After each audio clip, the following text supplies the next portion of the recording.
Thank you. Thanks for everyone for joining today. My name is Bobby Suber. I'm a solutions architect at Elastic, state and local government, education as well. I'm located here in Austin, Texas, and we really have a lot to get to today, so we're going to get started.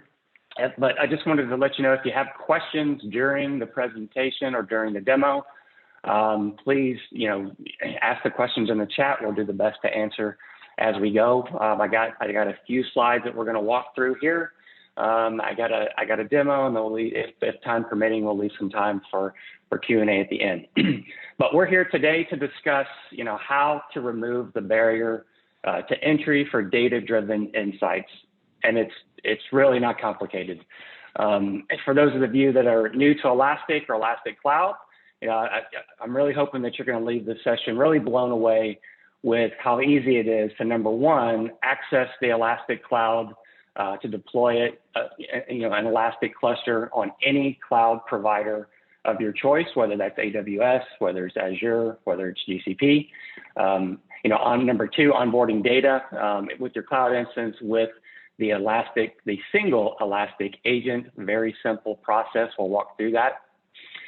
And then really most importantly is, quickly getting value out of that data through data discovery and without manually having to build that query. That can, building queries can take a lot of time and a lot of effort. And I'm going to walk you through a process where we get data in to the Elastic Stack very quickly, and we get value out by drilling down in that data and building out a visualization. Also, with the click of a button, performing ongoing maintenance tasks like auto-scaling your cluster. So imagine that you needed to add more data because you had another project, or we got hit with another pandemic. Let's don't even go down that route. Let's just, things are going to happen, right? Hurricanes, tornadoes, things happen. You may need to add additional data to some project. We'll show you how to do that with auto-scaling. And then managing and upgrading that cluster with a single click. We'll walk through that as well. Okay, so the Elastic Stack, for those that are new to it, some of you folks already know this, and some of you maybe have been using the Elk Stack for years, but we've really built out 3 purpose-built solutions on a single stack, right? And we did this because our customers told us this is what we should be doing. This is what we're really good at. We're also good at just data analytics in general, but these are purpose-built solutions right on top of the stack. So I'll start with enterprise search. With workplace search and app search. So workplace search provides you that ability to, to onboard different content sources like Google Drive, Dropbox, Confluence, GitHub, others. Workplace search is just that. It's where you go to search for content, like on these data sources that's within your environment, whatever you use. So when I first came to Elastic, I was a newbie, I was asking people questions about, where do I find this, where do I find that?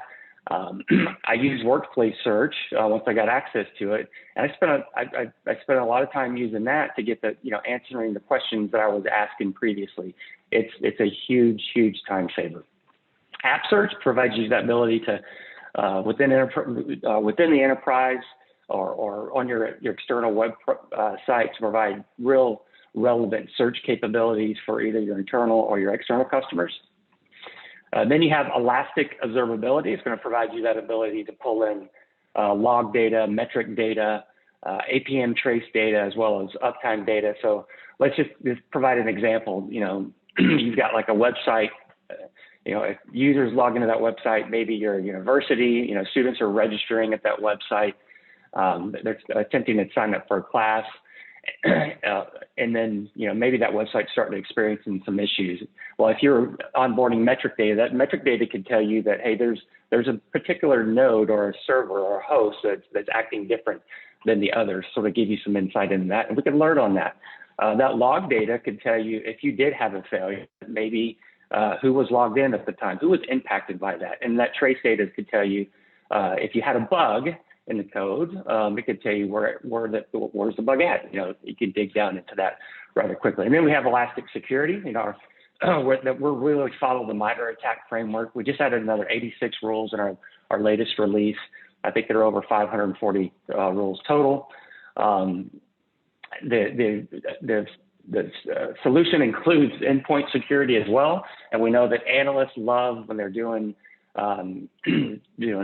security analysis, that they want SIM alerts, number one. They also want endpoint data, because really ransomware is a $20 billion business, and they need that insight to be able to do, to be able to react when bad actors start playing around in their environment. Okay, so let's talk real quickly about why you should even consider a SaaS, which essentially it's just a managed service. We built Elasticsearch, we know what we're doing, and so we're very good at building this thing out. So first of all, let's talk about fast time to value and operational simplicity. So get out of the game of managing and spending all your time on the infrastructures. Start reallocating your time to doing something more meaningful and getting more insights out of your data, right? Use that extra time that you have to go off and run experiments with your data, right? It's hard to do experiments when you can't go spin up a cluster real quickly. And that's what you can do with Elastic Cloud.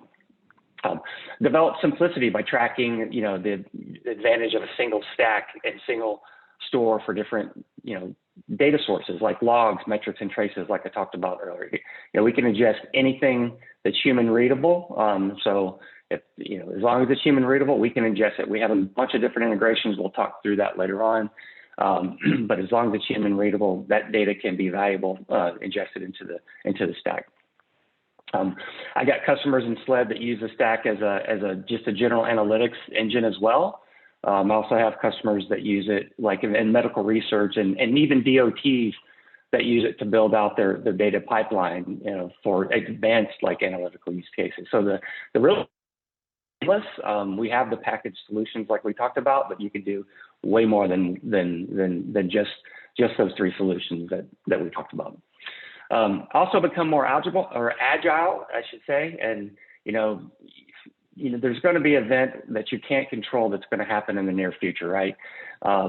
Again, we may be hit by another issue like hurricanes or for example, the weather here in Texas. A couple months ago, who would have thought that we're going to have 7 days of snow and ice all over the place? That affected my customers tremendously, and so they, have got a lot of people talking about how they like to move to Elastic Cloud due to some of the outages that they had in their data center. Okay, so with Elastic Cloud, you're going to get the ability to access all of these purpose-built solutions that I mentioned. The Elastic Enterprise Search, the Elastic Observability, the Elastic Security. You're going to get features that are part of the stack. They're going to be spread across all these different solutions. And as we continue to really develop, new features based off of customer feedback, and that's why these features are built, is because the customers tell us to do it. You're going to be able to take advantage of those features, no matter if you're using, Elastic for Elastic Security, or if you're using Elastic's Observability, you'll be able to take advantage of those features when they're available. So, as an example, as our alerting framework continues to evolve and we continue to add more actions to that framework, that same framework is used in observability. So maybe I want to connect to ServiceNow or some other ticketing system. Well, I can do the same thing in Elastic Security. It's the same framework.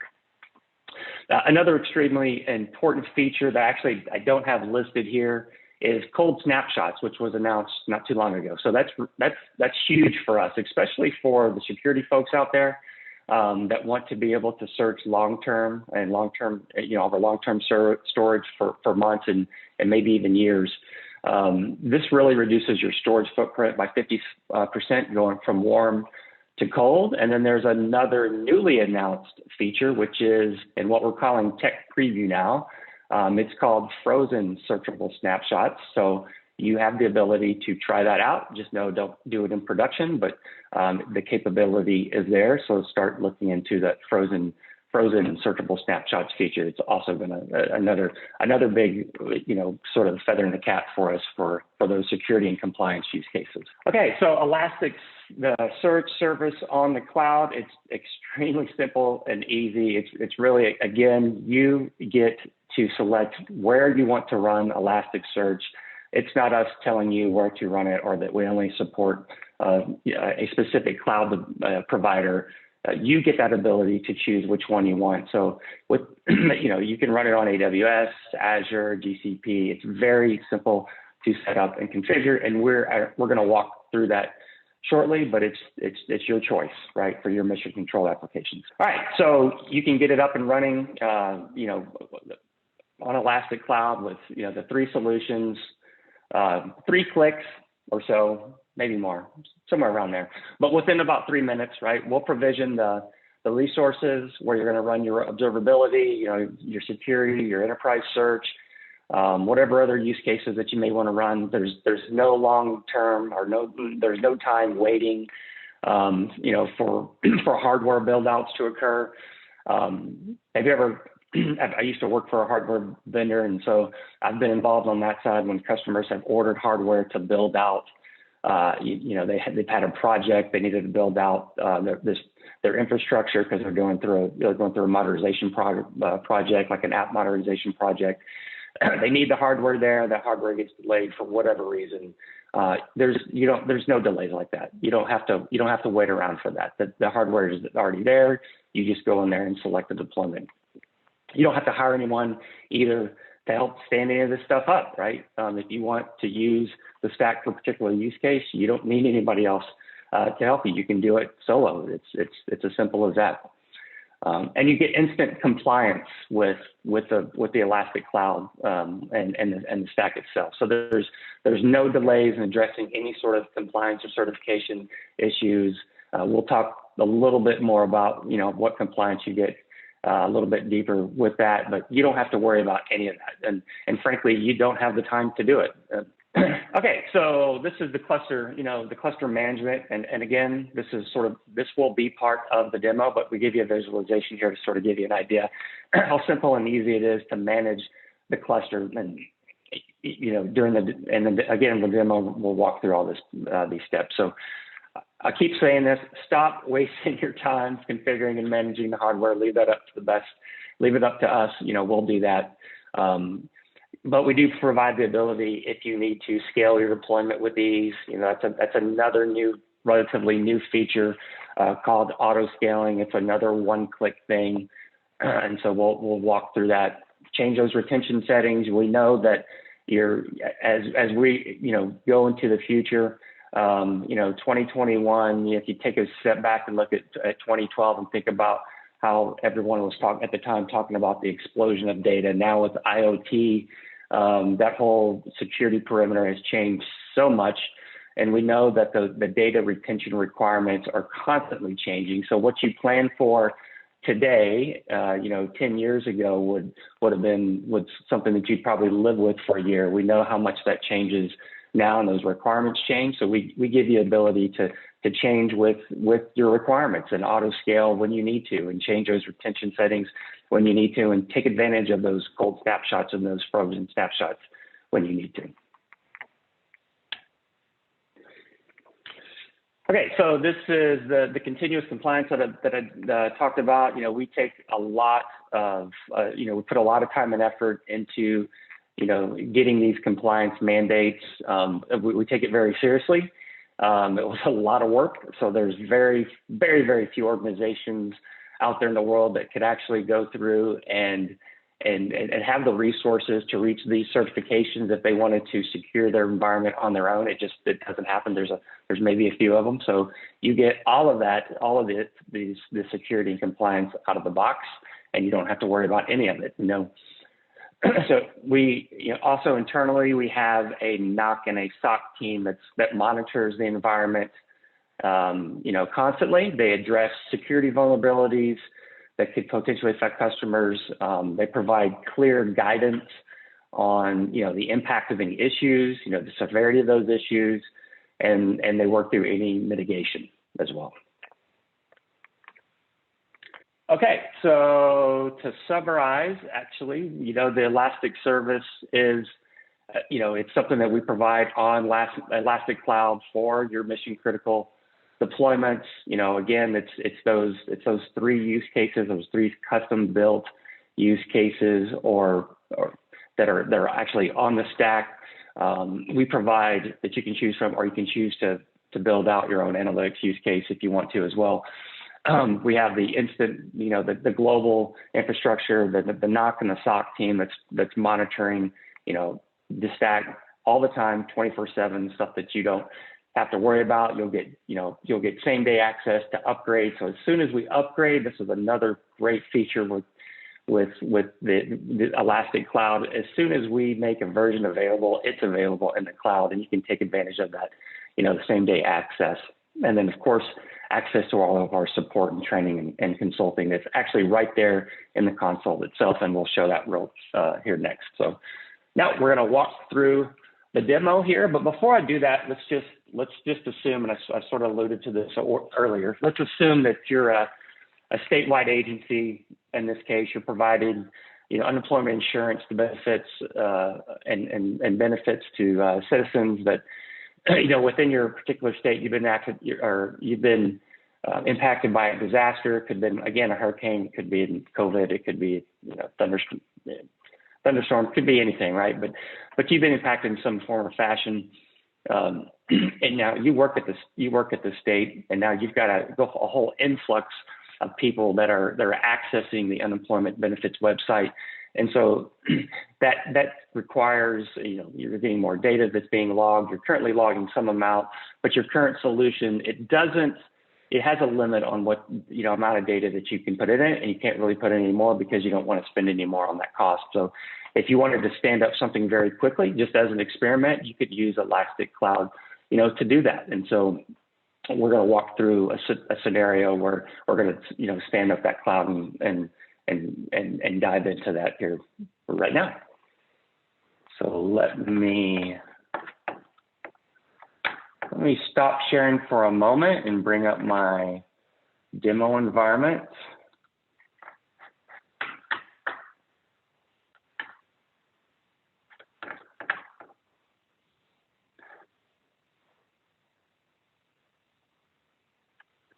One second. There we go. All right. Okay. So where do you get started? So what I'm showing here is elastic.co. This is where you would get started if you wanted to go stand up a cloud instance. It's very, very easy to do. Oh, and by the way, you see there, schema on read. You read that right. That's another new feature that I didn't mention. So traditionally we are schema on write. So there's some benefits to that, especially understanding what data is important for you, number one, and getting the right field into the Elastic Stack is extremely important, where you're not spending resources on data that you don't need. But there's also a good use case for schema on read versus schema on write. Schema on read, we can go ahead and pull that data in. We don't need to map that out. We don't need to do the mappings up front. And we can say, bring it all in. Let me figure out what's useful, what's important, and then let's create what's called runtime fields for schema on read. And I'll show you what that looks like. It's not very exciting, but the outcome, the potential outcomes for the use cases is really exciting. Okay, so here's where you go. You go to elastic.co.com. You go up here at the top to log in. Click on the login, and we're going to walk through an initial deployment. And let me just. All right, we'll go into create deployment. Here you'll be able to choose what use case you want, whether you're going to start with security, Elastic observability, enterprise search. For the purposes of this demo, I'm going to go general purpose. Here I can select which provider that I want. I can expand that out. Azure, I got all this. I'm going to go ahead and leave it with Google Cloud as the default. Here, I'll give it a name, or you can leave it as the default, and I'll go ahead and create deployment. It is easy as that. I can do some customization back here or down here. I'm not going to walk through all of those options, but I'll let you can certainly do this on your own. And you can see it's creating the deployment in the background. It gives you some credentials. I'm going to go ahead and go over here get this out of my way for a second.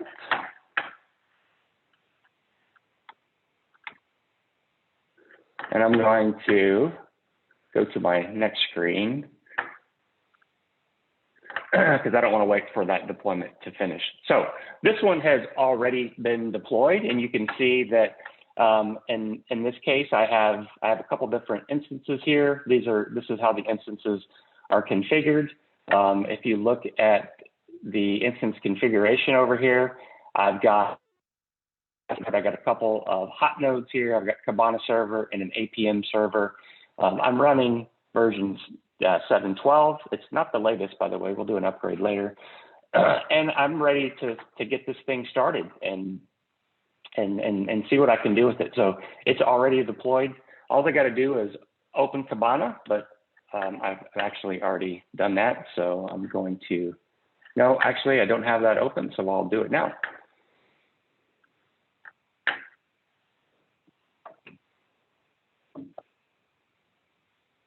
Okay.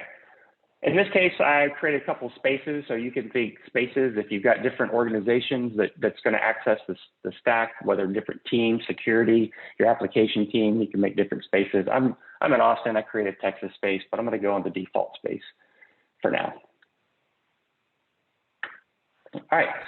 Once you're in here, this is the home screen. You can see we can dive into the different solutions, enterprise search, observability, or security.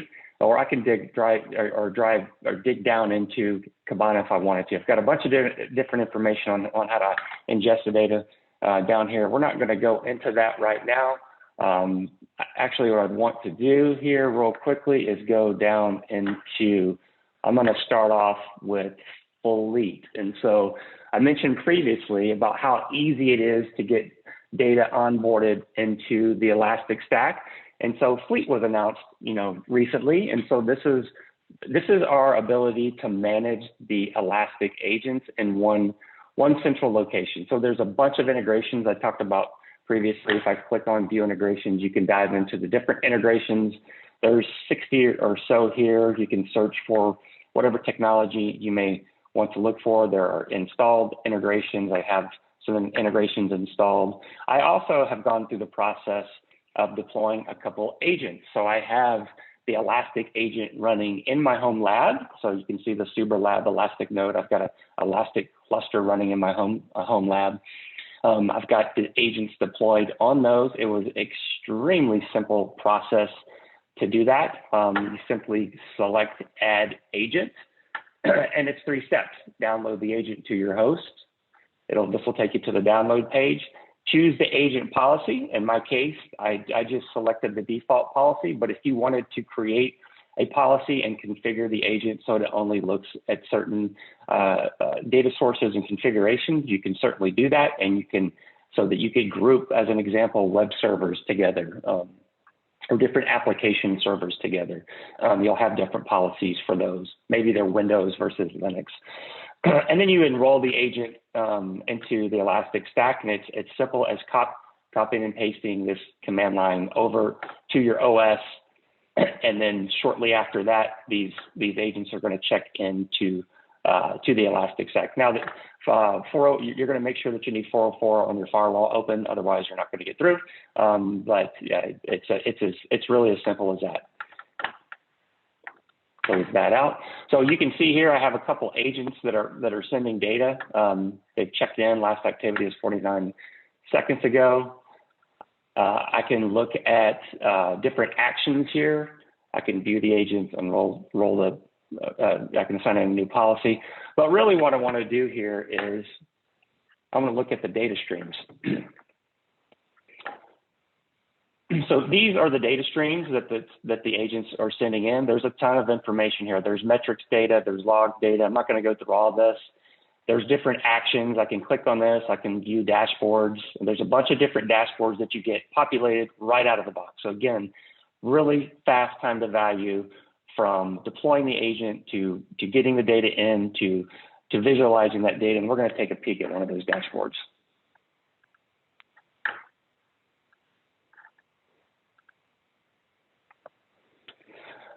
So this is right out of the box. So I didn't have to configure anything. All I had to do was deploy the agent, and then I get this. I can see, you know, from a metric standpoint, this is a view into the metric system. So I'm looking at CPU memory usage. I can see process information, the number of processes. I can see some network information too, with both inbound and outbound traffic.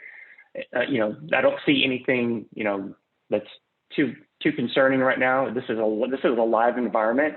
It's not demo environment, so I didn't inject its value to show you here. This is just running in my home lab.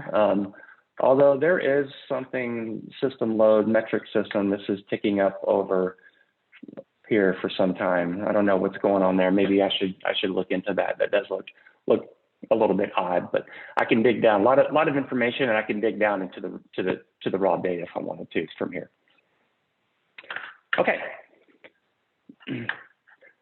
Next, I want to move over. Let's assume that you needed to upgrade. Like we've onboarded the data. You know, you use the Elastic Agent to onboard it. But you realize that, you know, you're already, you're outdated, right? Your version is old. This is how you upgrade. It's a single click. You click upgrade, generally available versions.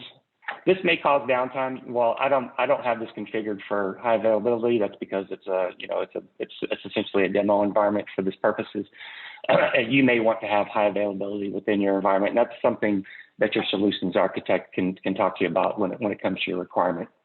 If you're just using the stack for some testing on some sources that you need for just some experiments, you may not need to have high availability. Okay, so I'm going to go ahead and click upgrade. And then it's going to go off and do its thing. I'm not going to sit here and watch this. We'll come back to this later. Instead, I want to go back over here. So I'm looking, now what I want to do is, yes, I got that data from the Elastic Agent. It's being sent over. Yes, I can see the visualizations that are right out of the box. There's even more. We don't have time to go through all of them. But now what I want to do is go off and do some discovery on that data and maybe build out some visualizations based off of whatever I find. So what I can do is come over here to the side and select Discover. Before I do that, by the way, you see the enterprise search, you see observability, you see security over here on the left-hand side. If you're a security-only person and you only need access to that, you can set up the stack, configure the role-based access control so that you only see what you need to see. When you log into the stack, it's only security. So you don't have to see everything. I've got admin privileges, so I'm showing you everything now. And so whoever needs access to whatever component of the stack, they can get access to it through role-based access control. So what I wanted to focus on was Discover. And so I'm looking at data from the last 15 minutes. I got sample data in here. I got some log data, some metric data. I'm going to go ahead and click on metrics, leave it for the last 15 minutes. All right, and I'm actually going to look at, I'm looking at some of the key value pairs that the agent pulls in. I looked at the documentation earlier. I know I wanted to look at some CPU information, so I think it's called, let's try this again. If I can type system.cpu total, percentage. So let's see, is that the one I want to look at? Yes, this is it. Okay, so let's click on, you can see it, this breaks it down by top 5 values, right? I can click on visualize, and it takes me to this workspace. We call it Lens to start building out a visualization. So you can see that I'm looking at in this case, the median of the CPU total for this particular data source. Oops, that's not what I wanted to do. I'll go back and try this again. System.cpu total. Drag and drop it back over here. There we go.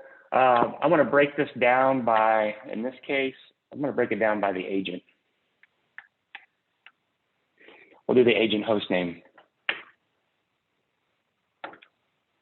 And maybe for this, I think I'm going to go change the visualization, maybe an area chart instead. Yeah. And maybe let's add a layer to it. We'll use the same, indice here. We got index over here. But in this case, I'm going to look at memory. So I'm going to have memory and CPU on the same chart so I can understand what's going on with these particular agents. So let me get rid of that. So search by system.memory.actual use percentage. Let's go with that one.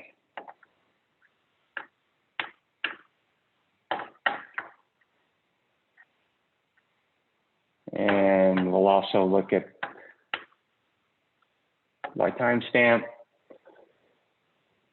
And also we'll split this by, or break it down by agent.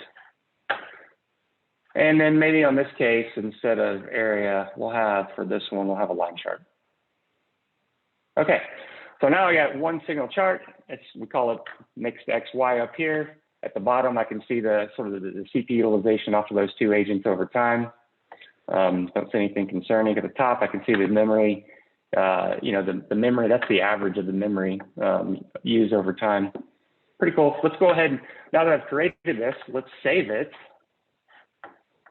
And we'll call it demo, let's say CPU memory, if I can type today, for Elastic agent. And in this case, which actually this is another cool little feature that we've added recently, where we can add this visualization directly to a dashboard that I already have created. So I already built out a dashboard. So I'll go ahead and add that and save this and go to the dashboard.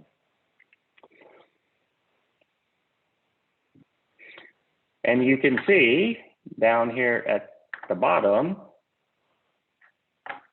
that it added it to the dashboard. Maybe I want it up here. I don't want it way down here. I can move it up. Maybe one more, and then resize it. So as simple as that, right? No querying, pointing, clicking. Very easy to build out a visualization and add it to a dashboard. Very simple. Okay. So let's go back. We'll do a time check here. We got 1:36. Let's go check on the deployment. Is the deployment done?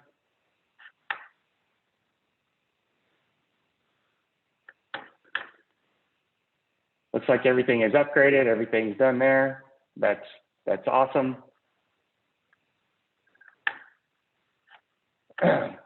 The last thing I wanted to show you here before because we have some time for Q&A, is I talked about this earlier. So let's look at these different deployments. I can click on this one. This auto scaling feature, I mentioned that a few times, right? So now you can go ahead and enable auto scaling, right? So you can do it for machine learning nodes. You can also do it for your data nodes. So you can enable that. It's as simple as a click, and then it goes through that reconfigure process to enable an auto scaling node. Now, there's additional configuration that you can set with policies. I'm not going to go through all of that today, but that's how easy it is to get that auto scaling set up and enabled for you within your environment.